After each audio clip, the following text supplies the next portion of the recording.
Thank you. Kainoa, did you have something to add? Yeah, I always do. I think one thing, and Keone brought up the Hawaiian Renaissance of the 70s, and I think for a lot of us in our generation, and especially maybe those of us that grew up in Hawaii but not yet connected to the Hawaiian community, that feels like a really long time ago. This time when our parents' generation grew up feeling shameful of being Hawaiian, being told not to be Kanaka, not to think about cultural values as having value. And our generation and the generations after, and our parents' generation, because of the Renaissance, so to speak, have shifted that mentality to understand that there is value, not just 1,500 years ago, this is how we fish and farm because we knew what the moon was telling us, kind of value, but value here, which is exemplified by this conference and applying Ahupua to ESG principles, in the same way like the work of Sean Connolly is applying Ahupua values to land use planning, right? We grew up though thinking this mentality that we got to go away to learn to come back. Luckily now we've got Jabson, we've got Richardson, we've got Childers, School of Business, that we don't have to leave. Now we have tech industry coming in, we've got all these other industries coming in. So we literally can just,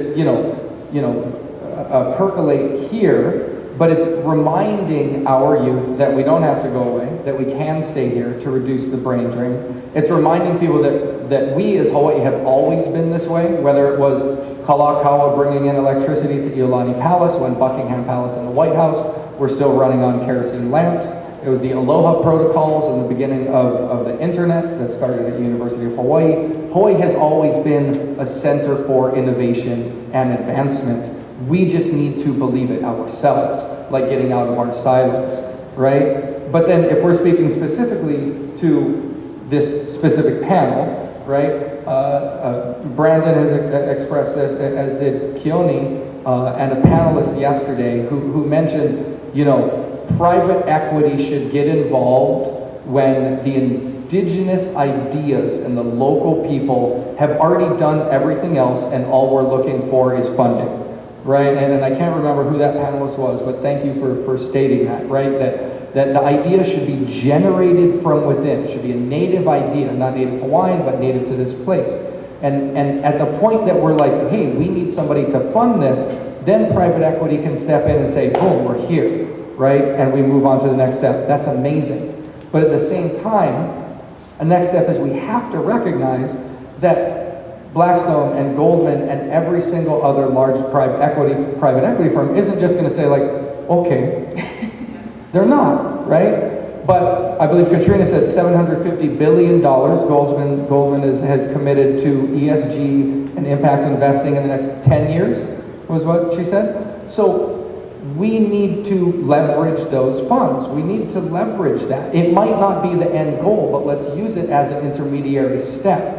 And whether it's the people in this room or the people that connect to other people not in this room, we can use those intermediary steps to get to the end goal.